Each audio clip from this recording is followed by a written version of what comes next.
ईमान के खातिर अपनी जान कुर्बान करने वाली एक दिलेर खातून जिसने मूसा अलैहिस्सलाम की परवरिश की और बचपन में उन्हें फ़िरौन के जुल्म जबर से बचाया।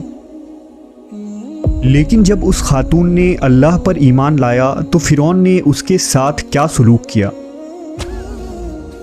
और ऐसा क्या हुआ कि इस खातून को दुनिया की अजीम तरीन औरत का लक़ब दिया गया।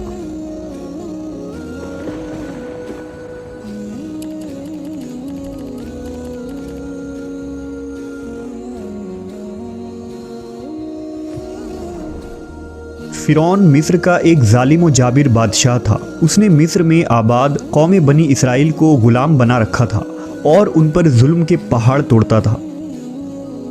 फ़िरौन निहायत ही मगरूर बादशाह था और ख़ुद को लोगों का खुदा और राज़िक कहलवाता था, लेकिन किसी में भी इतनी जुर्रत न थी कि फ़िरौन की मुखालफत कर सके। लिहाजा अल्लाह ने फ़िरौन के ख़ात्मे का इरादा किया तो बनी इसराइल में हज़रत मूसा अलैहिस्सलाम की पैदाइश हुई। जब मूसा अलैहिस्सलाम की पैदाइश हुई तो उन दिनों फ़िरौन ने अपने सिपाहियों को ये हुक्म दे रखा था कि बनी इसराइल में जो लड़का भी पैदा हो उसे कत्ल कर दिया जाए। लिहाजा इस मुसीबत व आफत के दौर में मजबूरन मूसा अलैहिस्सलाम की वालिदा ने आपको एक संदूक में रखकर संदूक को मजबूती से बंद कर दिया और उसे दरियाए नील में डाल दिया। दरिया से निकलकर एक नहर फ़िरौन के महल के नीचे बहती थी। अल्लाह की कुदरत ये हुई कि ये संदूक दरियाए नील से बहते हुए उस नहर में चला गया।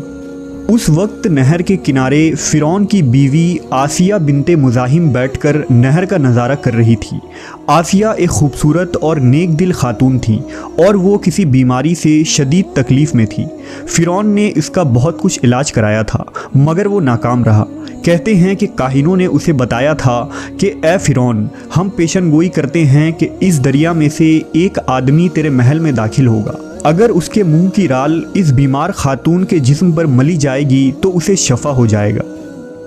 चुनांचा जब नहर में बहते इस संदूक पर आसिया की नज़र पड़ी तो उसने मुलाजमीन को उसे निकालने का हुक्म दिया। जब उस संदूक को पानी से निकाला गया और उसे खोला गया और मलका ने इस बच्चे को देखा तो उसे यूं महसूस हुआ कि एक बिजली सी चमकी है जिसने उसके दिल को मुनव्वर कर दिया है। आसिया के दिल में इस बच्चे की मोहब्बत ने घर बना लिया। इस बच्चे का लौबे दहन जैसे ही उनके हाथों पर पड़ा तो उन्हें शिफा हो गई। फ़िरौन की बीवी आसिया की बदन से कोई लड़का न था और वो बे औलाद थी। लिहाजा इस पाक दिल खातून की ममता जाग उठी और उसने मूसा अलैहिस्सलाम को गोद ले ली। इस तरह अल्लाह की कुदरत से मूसा अलैहिस्सलाम की परवरिश उसी फ़िरौन के महल में हुई जिसने आप अलैहिस्सलाम के हाथों से हलाक होना था। दरअसल लफ्ज़ फ़िरौन उस दौर में मिस्र के बादशाह का लक़ब हुआ करता था। मूसा अलैहिस्सलाम के क़िस्से के सिलसिले में दो फ़िरौनों का ज़िक्र आता है। एक वो जिसके ज़माने में आप पैदा हुए और जिसके घर में आपने परवरिश पाई, और दूसरा वो जिसके पास आप ईमान की दावत और बनी इसराइल की आज़ादी का मुतालबा लेकर गए और जो समुंदर में गर्क हो गया। लिहाजा बीबी आसिया का खाविंद जिसने मूसा अलैहिस्सलाम को अपने महल में रखा, इस फ़िरौन का नाम रामेसस सानी बताया जाता है। दरअसल बीबी आसिया रयान बिन वलीद की पोती थी। रयान बिन वलीद वही बादशाह था जो यूसुफ अलैहिस्सलाम के दौर में अजीज़े मिस्र था और उसने हज़रत यूसुफ पर ईमान भी लाया था। जब मिस्र पर क़िब्ती ख़ानदान की हुकूमत आई तो फ़िरौन ने अपनी ताकत के ज़ोर पर बीबी आसिया से शादी कर ली और उन्हें धमकी दी कि अगर उन्होंने शादी से इनकार किया तो उनके वालिदैन को कत्ल कर दिया जाएगा। लेकिन शादी के बाद भी अल्लाह ने हज़रत आसिया को फ़िरौन के शर से महफूज रखा और वो आप पर कादिर न हो सका। मवर्रखीन लिखते हैं कि अल्लाह ने फ़िरौन को नामर्द बना दिया था और बाज़ ने लिखा कि फ़िरौन को ऐसी बीमारी थी कि तबीबों ने उसे सारी उम्र सोहबत करने से मना कर दिया था। लिहाजा फ़िरौन कभी भी हज़रत आसिया के करीब न जा सका। ये भी अल्लाह की एक हिकमत थी ताकि बीबी आसिया फ़िरौन के नापाक जिस्म से महफूज रह सके। बहरहाल हज़रत मूसा की परवरिश फ़िरौन के महल में किसी शाही फ़र्द या शहज़ादे के मानिंद हुई। हर तरह के आराम व आराइश आपके लिए दस्तयाब थे। लेकिन क़िब्तियों के दरमियान ज़िंदगी गुजारने के बावजूद मूसा अलैहिस्सलाम फ़ितरी तौर पर उनसे मुख्तलिफ़ किरदार के मालिक थे। हज़रत मूसा फ़िरौन के गुरूर व तकब्बुर और खुदाई के दावों को नापसंद किया करते थे और हमेशा तौहीद के मुताल्लिक वाज़ह बात किया करते, जो फ़िरौन और उसके दरबारियों को नागवार गुजरती थी। बहुत जल्द वो वक्त भी आ गया जब अल्लाह ने हज़रत मूसा अलैहिस्सलाम को नबूवत अता की और आप फ़िरौन के दरबार में इस्लाम की दावत लेकर तशरीफ़ लाए। उस वक्त फ़िरौन के मुतालबे पर जादूगरों और मूसा अलैहिस्सलाम के दरमियान सहर का मुकाबला हुआ, जिसमें हज़रत मूसा की असा हकीकी सांप में तब्दील हो गई और जादूगरों पर हक़ वाज़े हो गया कि ये अल्लाह के सच्चे रसूल हैं जिन्हें हमारी हिदायत के लिए भेजा गया है। जबकि फ़िरौन अपने अना और गुरूर पर कायम रहा और मूसा अलैहिस्सलाम के दावत का इनकार कर दिया। इसी दरबार में बीबी आसिया भी मौजूद थी, लिहाजा आपने जब ये सनसनीखेज मंजर देखा तो आपके दिल में फ़ौरन हक़ का नूर चमक उठा और आप मूसा अलैहिस्सलाम पर ईमान ले आईं। बीबी आसिया फ़िरौन मिस्र की बीवी और मलका थी।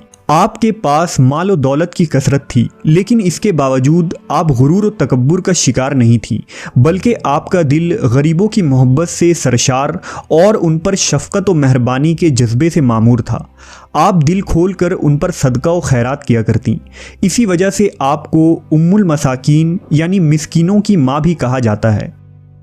चूँकि बीबी आसिया अपने शौहर रामेसस के मजालिम को भी खूब जानती थीं, इसलिए अपने ईमान का इजहार न किया। आप छुप छुपा कर एक अल्लाह की इबादत किया करती और अल्लाह से ये दुआ करती कि ए अल्लाह, मुझे फ़िरौन और उसके अमल से निजात दे, मैं उसके कुफरिया हरकतों से बेजार हूँ। हज़रत आसिया खुफिया तौर पर मूसा अलैहिस्सलाम के खुदा की इबादत करती और दुआ व इस्तिग़फ़ार में मशगूल रहती। यहाँ तक कि फ़िरौन को एक दिन आपके ईमान लाने की खबर हो गई। उसने एक रोज़ अपने दरबारियों से कहा, क्या तुम लोगों को मेरी बीवी की कुछ खबर है? तुम लोग उसके मुताल्लिक क्या जानते हो? सब ने बीबी आसिया की बड़ी तारीफ़ की और उनकी भलाइयाँ बयान की। फ़िरौन ने कहा, क्या तुम लोगों को नहीं मालूम वो मेरे सिवा दूसरे खुदा को मानती है? लिहाजा फ़िरौन ने हज़रत आसिया को दरबार में बुलाया और उनसे दरियाफ्त किया कि तू किसे अपना माबूद मानती है। हज़रत आसिया ने दिलेरी और जज्बा ईमानी से जवाब दिया कि मैं मूसा के रब पर ईमान रखती हूँ, जो मेरा, तेरा और हम सब का खुदा है। फ़िरौन इस बेबाक जवाब पर गज़बनाक हो गया और बहुत जल्द पूरे शहर में इस बात की शोहरत हो गई कि फ़िरौन की बीवी और मलका ने फ़िरौनी तौर तरीके को ठुकराते हुए दीन मूसा कबूल कर लिया है। पहले तो फ़िरौन ने बीबी आसिया को समझा बुझाकर, तरगीब दिलाकर और डरा धमकाकर मूसा अलैहिस्सलाम के दीन को छोड़ने को कहा, लेकिन जब उसने हज़रत आसिया के चट्टान जैसे मजबूत ईमान और जज्बे को देखा तो उसने जुल्म व बर्बरियत से काम लेने की ठान ली। फ़िरौन ने अपने अहलकारों को हुक्म दिया कि आसिया को तपते हुए रेगिस्तान की धूप में लिटा दिया जाए, लिहाजा आपको शदीद गर्मी में रेत के तपते मैदान में छोड़ दिया गया। फ़िरौन उस जगह दौरा करता रहा और कहता रहा कि अब तू बाद आ जा, अगर तूने मेरी बात मान ली तो महल की शाही ज़िंदगी और आराम व आराइश तेरी मुंतज़िर है। मगर हज़रत आसिया पर इसका कोई असर न हुआ, क्योंकि आपको जन्नत के उस लाफ़ानी मोहल्लात पर ईमान था जो अल्लाह ने उन्हें अता करने का वादा किया था। जब फ़िरौन ने हज़रत आसिया की साबित कदमी को देखा तो उसने आपको शहीद करने का फ़ैसला कर लिया। उसने अपने सिपाहियों को हुक्म दिया कि बड़ी से बड़ी चट्टान कहीं से उठा लाओ और आसिया को चित लिटाओ और वो चट्टान उस पर गिरा दो। लिहाजा जब ये लोग पत्थर लाए और हज़रत आसिया को लिटाया गया तो आपने आसमान की तरफ निगाह उठाई तो परवरदिगार ने हिजाब हटा दिए और जन्नत को और वहाँ जो महल उनके लिए बनाया गया था उसे उन्होंने अपनी आँखों से देख लिया। आखिरकार उस पत्थर को आप पर गिरा दी गई और आपकी रूह परवास कर गई। हज़रत आसिया के फ़ज़ाइल अहादीस मुबारका में कुछ इन अल्फाज से आए हैं कि रसूल अल्लाह सल्लल्लाहु अलैहि वसल्लम ने फरमाया, मर्दों में से तो बहुत से दर्जा कमाल तक पहुँचे, लेकिन औरतों में से सिवाय फ़िरौन की बीवी आसिया और ईसा अलैहिस्सलाम की वालिदा मरियम बिनते इमरान के और कोई औरत दर्जा कमाल तक नहीं पहुँची। इस तरह एक और रिवायत में आता है कि आप सल्लल्लाहु अलैहि वसल्लम ने फरमाया, जन्नती औरतों में सबसे अफजल खदीजा बिनते खवेल्द, फ़ातिमा बिनते मोहम्मद और फ़िरौन की बीवी आसिया बिनते मुज़ाहिम और ईसा अलैहिस्सलाम की वालिदा मरियम बिनते इमरान है। एक रिवायत में आता है कि बीबी आसिया का निकाह जन्नत में हज़रत मोहम्मद सल्लल्लाहु अलैहि वसल्लम से होगा।